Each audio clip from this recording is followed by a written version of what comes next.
Break Fix Podcast is all about capturing the living history of people from all over the autosphere, from wrench turners and racers to artists, authors, designers, and everything in between. Our goal is to inspire a new generation of petrol heads that wonder, how did they get that job or become that person? The road to success is paved by all of us because everyone has a story. Tonight, we're diving into another inspiring journey into the heart of motorsport history as we shine a spotlight on Indy first. And we have the honor of having not one, but two guests with us tonight. First up is Anita Millican, a trailblazer whose indomitable spirit and mechanical prowess shattered barriers in a male-dominated world of racing. As the first female mechanic to grace the pits of the iconic Indianapolis 500. Anita's story is a testament to resilience, determination, and the relentless pursuit of excellence. Joining Anita is Caitlin Brown, who made history as the first female over-the-wall pit crew member for Team Penske. And with unparalleled skill, determination, and a passion for racing fueling her every move, Caitlin has shattered barriers and redefined what it means to be a pit crew member in one of the most prestigious teams in motorsport. And this brings Anita's efforts full circle, not only being part of the team, but an Indy 500 winning team. With that, let's welcome Anita and Caitlin to Break Fix. Hello. Hello. And joining us tonight is co-host Lauren Goodman, supervising producer of media and exhibitions from the Revs Institute. So welcome back to the show, Lauren. Well, it's good to be here. Well, as you know, like all good break fix stories, there's a super heroine origin story. So tonight we're going to kind of flip-flop back and forth and share each other's origin stories in the world of motorsport. So Anita, walk us through your journey into motorsports. What sparked your interest? How did you get involved? Did you come from a racing family? No, I fell in love with the racer. I used to go to Ascot, California, sprint car race. And when Howard was in that end of the country, he had a sprint car reserved for him, and he would drive. The owner of the series, Walt James, you might have heard his name, had a going away party for one of the really superb young racers, Jimmy Miller, Jim Bob, they called him, who was drafted at age 18 for Vietnam. Not a social butterfly, never was. But his wife asked me to come and help at the party. And my car got trapped and I couldn't escape. And this guy was watching videos on the screen, the old-fashioned drop screen. And this guy came up beside me and I had said to myself, I wish I could see. And this guy let out a blood-curdling scream. Everybody went away, and he said, now you have the screen to yourself. And that's how we met. More than 2 years later, we were married. He wanted us to be together, and all he ever did was work. So we worked together. And at a time when chauvinism was pretty rampant, really, in the racing industry, I think he cut trail in his generosity to back me up, to allow me to work, to show me how to work. He was a superb mechanic. He was extremely well respected. He was also a bit crazy wild, like all the racers were in those days. All the racers respected him. And I think that's what helped allow me to be able to be involved, is because Howard had my back. So you say Howard was a mechanic, but you're known as a machinist. So did he bring you into that world, or was that an interest of yours too? He was a mechanic, a machinist, a fabricator, a racer. And what Howard said to me, your work has to be better than everybody else's to be accepted. And so he led me, he helped me, he guided me, and we worked shoulder to shoulder, hand in hand for 30 years. So nobody starts at Indy. What was the road to Indy like? Where did you begin your journey in motorsports, and what did it take to get to Indianapolis? My life, couldn't even dream it or imagine it. It was so incredible and so exciting. People used to ask me, don't you get tired? I was always tired.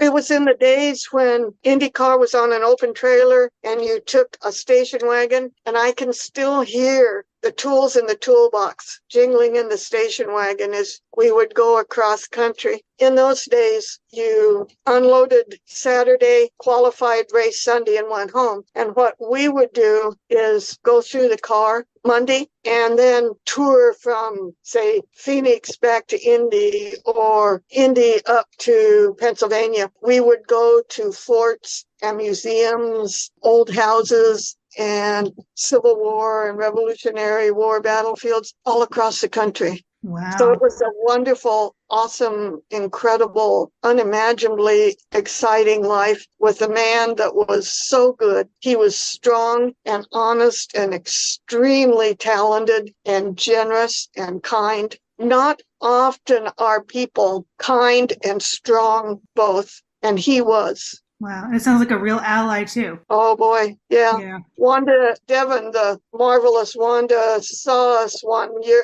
many years after we'd been married, and we always walked hand in hand. She had gone to high school with Howard. We happened to be going, and she was coming, and she told Howard, she said, "You act like you're on your honeymoon." We were walking hand in hand, and Howard said, "When the honeymoon's over, so is the marriage." Wow. Was it through Howard's efforts or was it his goal to get to Indianapolis? He was working at Indy. He worked with VitaFresh orange juice. He worked with Bobby Unser, Chuck, I can't think of his last name. Well, he worked as a mechanic for many people. So not just being part of the pit crew, being a machinist, being the first woman over the wall at the Indy 500, what did they have you doing? From some of the pictures I saw, were you doing fueling? What were you responsible for? Vent hose and jack. And what was that like, that first time at Indy being over the wall? What were those feelings? What were you thinking? You know, I'd like to say all the things that people say, but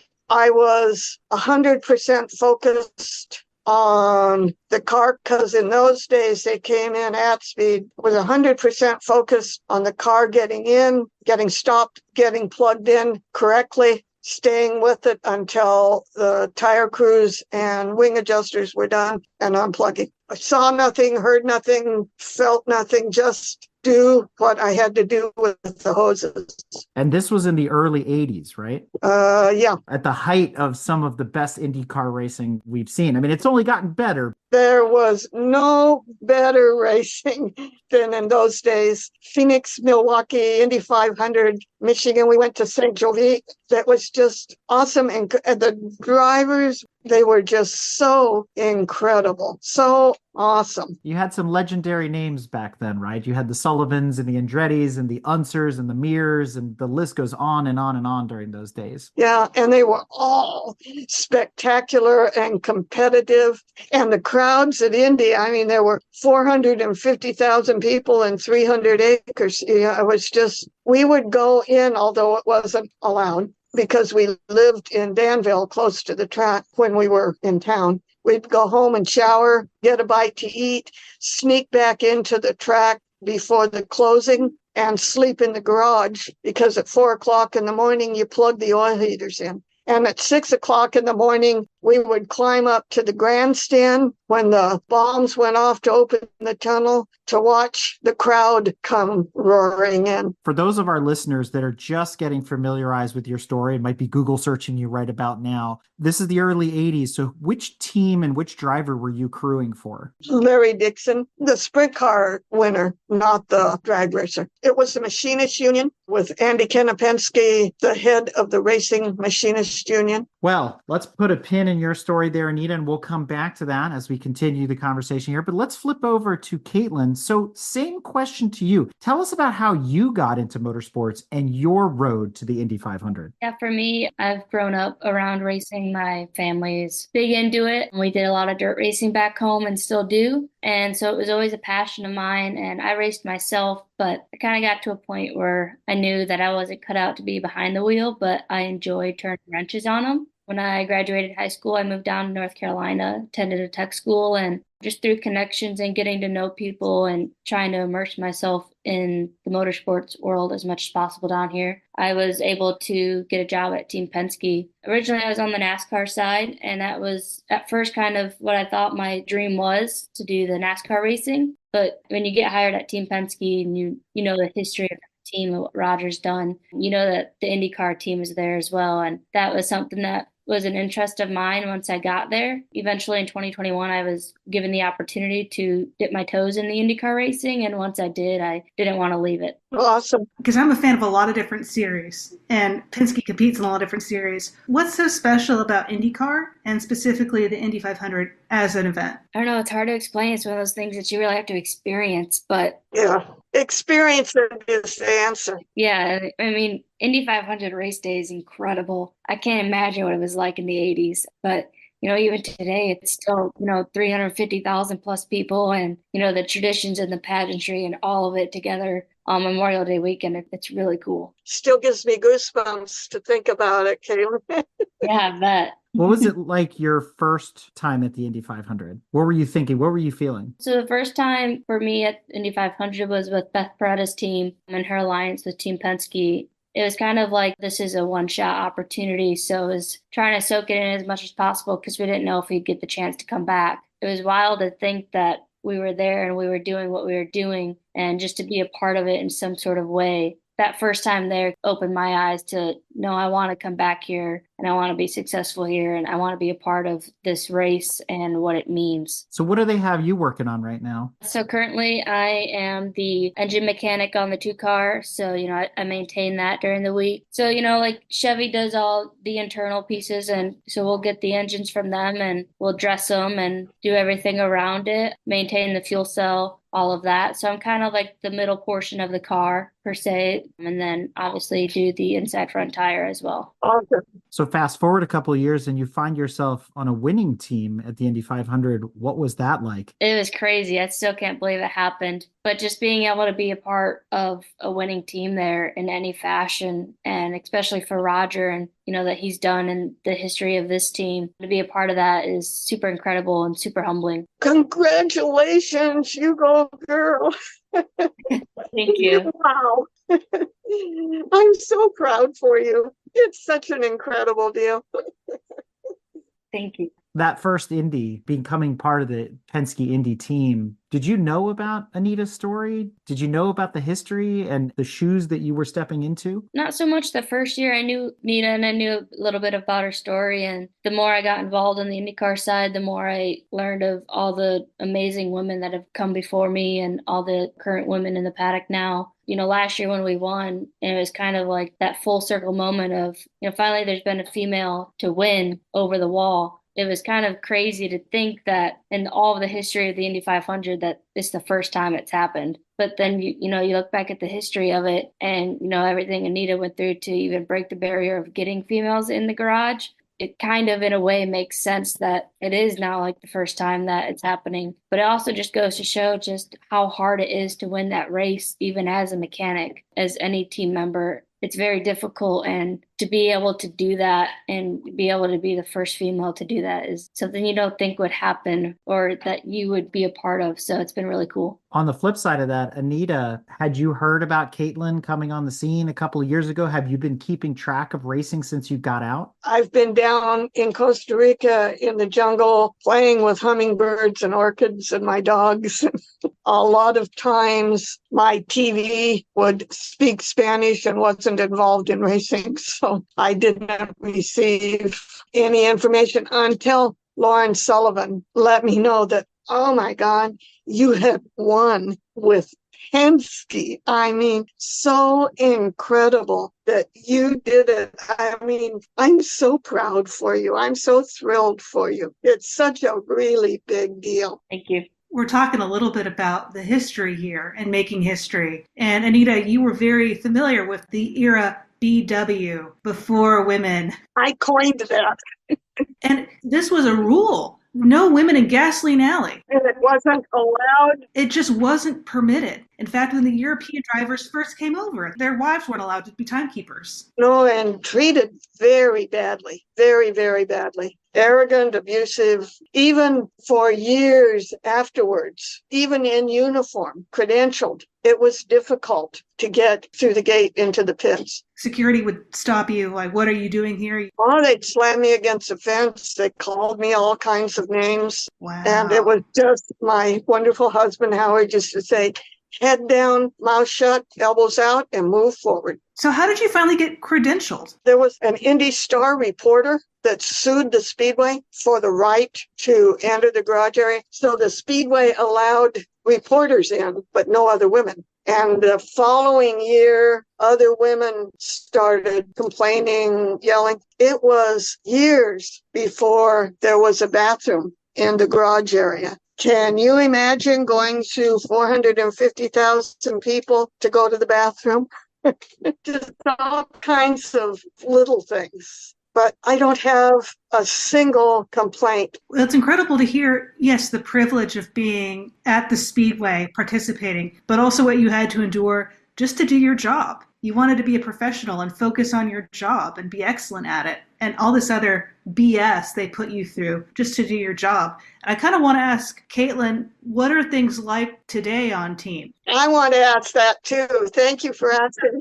I think they've definitely gotten better. You know, there's still little things here and there, but personally, like, everyone's been so great to me. You know, even like guys from other teams say hi, how you doing? You know, they keep in touch, and you know, they ask, what are you doing on the car these days? And so I definitely think that it's changed. There's here and there that can get better and are getting better. But I mean, there's so many females now in the garage that it's hard for them to try and not let us be a part of it, because, you know, we're a part of it now and we're here and it's only growing. I was at the opener in St. Pete for the season, and just walking up and down the pit lane, because I had pit lane passes, the number of women who were engineers, who were running things, who were every single position, because that's important too, right? Is having a woman in every single area to help establish that as a norm. There's engineers, there's mechanics, there's quite a few of us over the wall in different positions, spotters, like there's females in every position pretty much now, and it's really cool to see. It's amazing because when I was there was one woman for years and years. There were no women. That's amazing. It is. And I'm so pleased that Caitlin has done that. I mean, I could just blow up with pleasure at what she's accomplished. It's a huge deal. You know, for you, was there a point when you did start to see other females in the garage and realize that you kind of got the ball rolling for us all? I quit going to the race tracks per se in the early 90s. We pretty much stayed doing the R&D in the shop. And the women that were coming in this period were pretty much the wives scoring. And so there were a few. There was one, I can't think of her name, but extremely awesome with Valvoline. She was a big deal at Valvoline. I've heard, Caitlin, that it's better now. I don't know that men will ever consider a woman fully equal. I don't know if I'll see it in my lifetime. I hope you do. It's a challenge. Yeah. It's not something that's overt, but the attitude is covert. Yeah, I definitely think, like, even if I don't necessarily have to, it's like constantly feeling like, okay, I got to do this, but I got to do this 10% better than the guy next to me, because Absolutely. You know, they might still question you, even if, like, I don't feel like the guys I work with do, but No. It's like you want to be better, and you want to be that much better just to prove yourself. Yeah, and what I ran into also was pit lane interviews. How many reporters asked a male mechanic what they weighed? You know, it's changing now. You do have to be better than the guys. But one of Roger Penske's great sayings is there are no individual stars on a race team. There's only the team as a unit. I had some, we could say, discussions with the machinists union because they wanted to promote women in the unions, and they kept singling me out. And I kept telling them, you cannot do that because it compromises the cohesion of the race team. And on the Team Penske, there is no better racer in the world than Roger Penske. Really incredible to be a part of Team Penske. Howard and I worked on Penske cars, the Dan Gurney Eagles in the 60s. Yeah. And the Penske cars were the finest cars ever built. They were mechanically excellent. They were aerodynamically excellent. They were wonderful cars. And we got to work on a number of Penske's on various teams. Eventually, Jeff Ryan asked me to come to Penske Shocks in Reading some years after my husband died, and I spent 6 years up there working on shocks. Anita, did you work on any of the Eagles at Indy that ran in the 70s? Oh, no. It was BW. There's a lot of other Indy firsts on this list, especially Anita. You sort of alluded to working in shock absorbers. And one of the things I found in, looking over your profile and digging into your history, you and your husband helped introduce something called shock dynos. Where did that come from and what is that all about? Well, that was an interesting story, too. We were working at Gallus Research and Development for Rick Gallus in Albuquerque with Valvoline and Alonso Jr. Jeff Ryan was in California with Bob Fox. Rick got Jeff to come to Albuquerque as a shockman. And Jeff is, I'm going to say, the best shockman in the world. There's a Jan Ruckus somewhere in that was Coney, but Jeff is the best. He would dream about shocks in color. He came to Howard and I at the research end of Gallus because he's shy. And he said, I just don't know what to do. And Howard said, what do you want to see a shock do? And Jeff would tell him what he wanted it to do and how he wanted it to. And we developed a shock dyno that did everything that Jeff wanted it to do. Eventually, a bunch of NASCAR crew came through. One of them saw the shock dyno and he said, well, that's no good unless it has a spring on it. Unloaded the shock, put the coil over on, and it was one of the most amazing things to see. If you think of a person who doesn't know how to ride a horse, their bottom hits the saddle every other time. That's what was happening with the shock spring combination. And it upset the chassis. And at the time, no one knew what it don't feel good with some of the drivers' comments. And people think you take a shock off and you hand them another shock. Well, that's what they did in the 60s and 70s. A shock absorber, as I'm sure Caitlin knows, is as complicated as an engine. There's valves, pistons, O-rings, forces. The way the shock functions puts the car on the ground, makes it smooth. The main purpose of a shock is to keep the tire on the ground. The ways to achieve that are, several million. And you do that by little shims, soft shims, 6 shims on different shapes and forms of pistons with bleed holes, just like in an engine. What we did with this dial-in the shock, it was amazing to see, and it made a huge difference on the cars. So not only that, you and your husband were the first to put an Indy car on a flow bench. What gave you guys the idea to do that, to get into aerodynamics? He cut a full-size Indy car in half lengthwise and put it on a plate, put a big curved throat at the front and an airplane motor at the back, and we sucked air through it. And some of the things we learned were from some of the mistakes we made in setting up the wind tunnel. One of the things we did, we worked a whole day on the space between the tire and the cowling, and we were making gains. We realized at the end of the day that the model was moving. And so what that led to was changing the shape of the bodywork inside entering the tunnel. One of the things we saw, Nakaducks were just coming into fashion. We would put either little drops of oil across the leading edge or a bit of short piece of yarn taped. The Nakaduct is supposed to draw air in. This one was sucking air out for its shape. We just learned so many things. We put a kid in the velodrome at Indy. They're racing bicycles. We put a kid on a bicycle and developed a helmet that was aerodynamically cleaner. He sat in the wind tunnel pedaling his bike, moving his head and his arms and his back to be aerodynamically clean, and he went quite a lot faster. We did radiators. We learned that, and Caitlin, I'm sure, knows, a 9-fin radiator is less drag.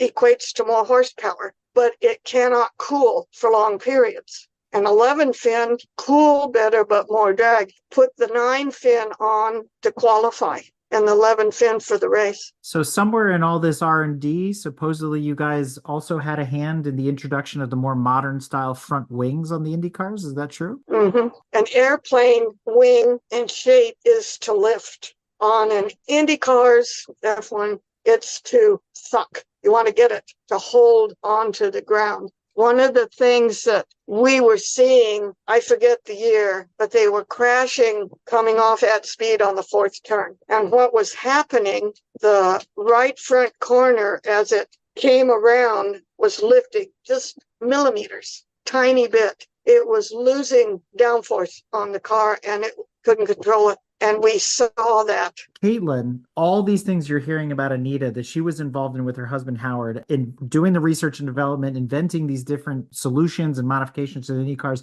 How much of this stuff are you still seeing today and maybe taking for granted at Penske? There's still quite a bit of it. Like one of the big things we do is we go aero testing and we still check all these little things. And is this adding drag or is this taken away? Or what is this little guy doing here on the car? And what's this dot doing there? And how is it affecting everything? And, Indy's our biggest focus. So it's the one thing that we're constantly still testing, ways to get better there. But I think Anita's done way more incredible things in the testing world and R&D to figure out what works best. It's incredible hearing her talk about that. It's really cool. But you know full well that in 2 months, 3 races, 6 months, your development now is obsolete then. That's why you keep developing, testing, changing. Yeah.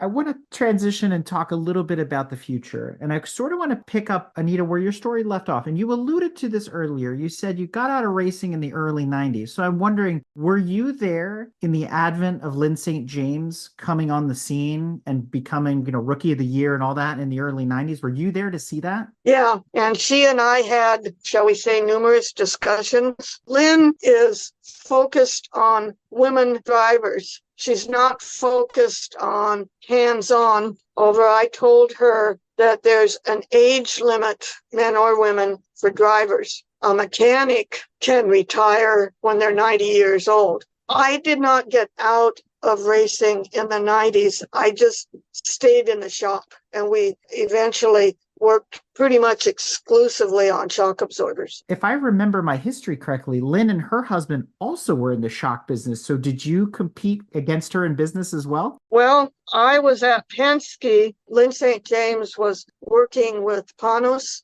to develop the car. And for some reason, he also contacted Penske Shocks. And I got the deal for the Panos cars for Penske. And I thought that Lyn would be very excited about that. But she was pretty upset because she wanted John to do the shocks, but there were Penske's on them. So in Lyn's case, she wasn't the first woman behind the wheel of an Indy car. We can go back and talk about Janet Guthrie and things like that. But as you were transitioning to becoming more involved in the shop and she's getting ready for her debut at Indy, what was that like for you? What were you thinking about to see a woman behind the wheel of an Indy car, having you yourself transitioned into going over the wall and being more accepted at the Indy 500? I felt there should be more women, period. And that's completely fair. So when did you officially retire from motorsport, getting out of the shock business altogether? How long ago was that? I was working on Gasoline Alley at Indy Motorsports on Saturday, got on an airplane with a backpack and 2 dogs and landed in Costa Rica on November 26th in 2012. That's a long career in motorsports. Congratulations. Thank you. So Caitlin, you're still in it. You're in the throes. You're at the front end of this climb. What's next for you? Yeah, what's next? What are your hopes, your dreams? Right now, just keep building as a mechanic and just learning everything I can to further my career. Next step for me, a next goal of mine would to one day be a car chief. That's, working with the engineer and driver and go for it. Relaying the information the engineer gives to set the car up, and not even just set the car up, but, taking responsibility of the crew on the car and helping run the car. Caitlin, I've seen you speak before at the last Women with Drive Summit. I think they're going to do the next one at the Speedway this coming year. So I hope I see you again there and you have more incredible stories about going over the wall. If you had any advice to give to somebody, a young woman looking to get a foothold in motorsport, what would be your top 3 tidbits to give them? Like Anita said earlier, like just put your head down and work. Like that's something I still do every day. Just head down, work. I have a great attitude. That's not something anyone can change but yourself. It's something I say all the time is the car doesn't know who you are, what you are. It doesn't know if a guy's working on it or if a female's working on it. So you just got to do the best job you can. And be helpful and generous and considerate to all the team. Don't try and take the credit, or as Roger Penske said, don't point the finger, fix the problem.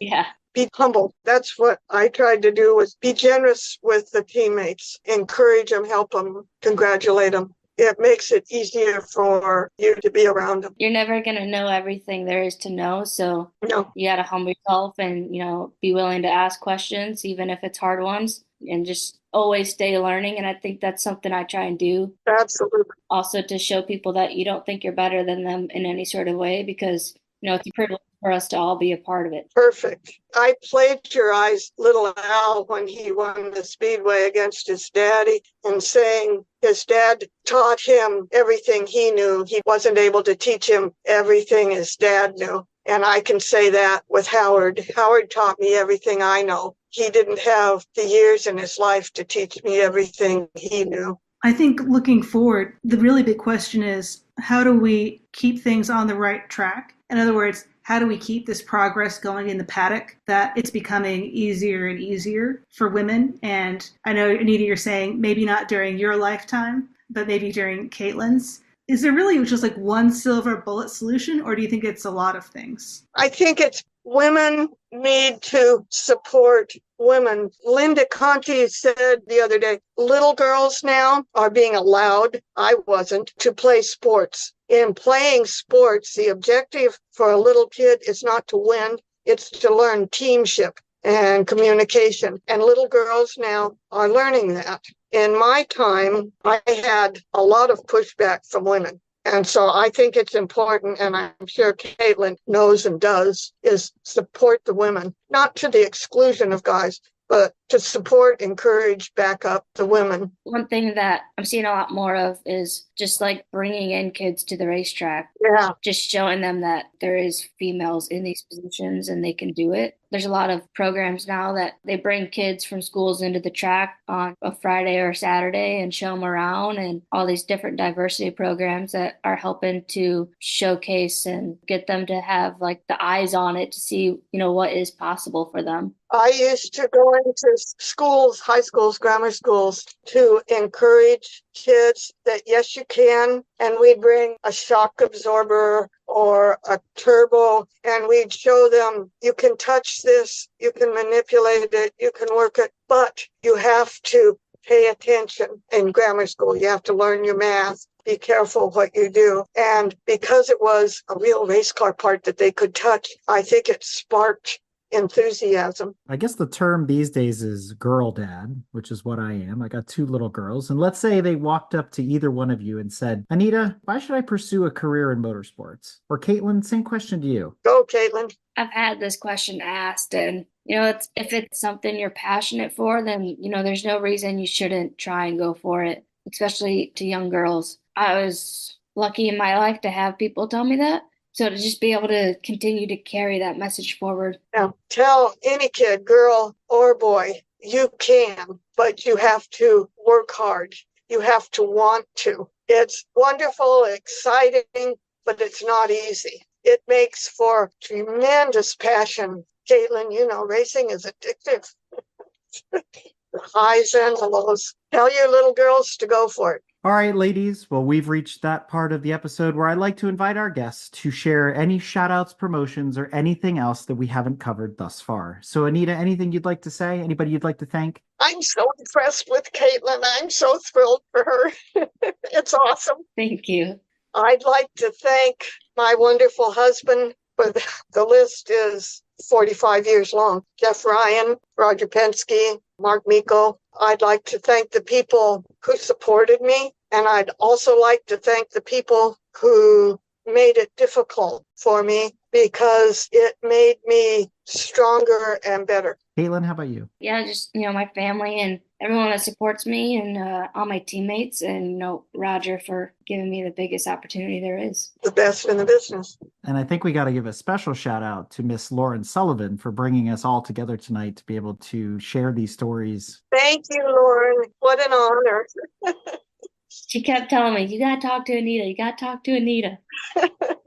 In this episode, we dove into Caitlin's journey from her early days as a racing enthusiast to her groundbreaking role with Team Penske, exploring the challenges she's overcome and the triumphs she's achieved along the way, which is Anita's dream come true, unraveling the challenges she faced, the triumphs she celebrated, and the lasting legacy she left on the sport. We invite you to celebrate both of these women by searching for them online and through social media, and be sure to share this story with others. Absolutely. And I can't thank both of you enough for coming on Break Fix and sharing your stories and getting together, giving us this exclusive opportunity to unite you both and to learn about the past and the future and celebrate what's happening in motorsports. This is absolutely amazing. And I can't believe what you both have done. So I have to say thank you, thank you, thank you, and congratulations to you both, because if it wasn't for both of you, I don't know where motorsport would be these days. Thank you. Thank you. Huge for me too. And both of you, if you're ever in Florida, you have a standing invitation to visit the museum, and I'll give you personal tours. If you're ever in Costa Rica,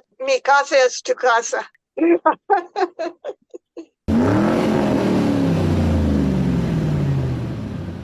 We hope you enjoyed another awesome episode of Break Fix Podcast, brought to you by Grand Touring Motorsports. If you'd like to be a guest on the show or get involved, be sure to follow us on all social media platforms at Grand Touring Motorsports. And if you'd like to learn more about the content of this episode, be sure to check out the follow-on article at gtmotorsports.org. We remain a commercial-free and no annual fees organization through our sponsors, but also through the generous support of our fans, families, and friends through Patreon. For as little as $2.50 a month, you can get access to more behind-the-scenes action, additional pit stop minisodes, and other VIP goodies, as well as keeping our team of creators fed on their strict diet of Fig Newtons, gummy bears, and Monster. So consider signing up for Patreon today at www.patreon.com/GT Motorsports.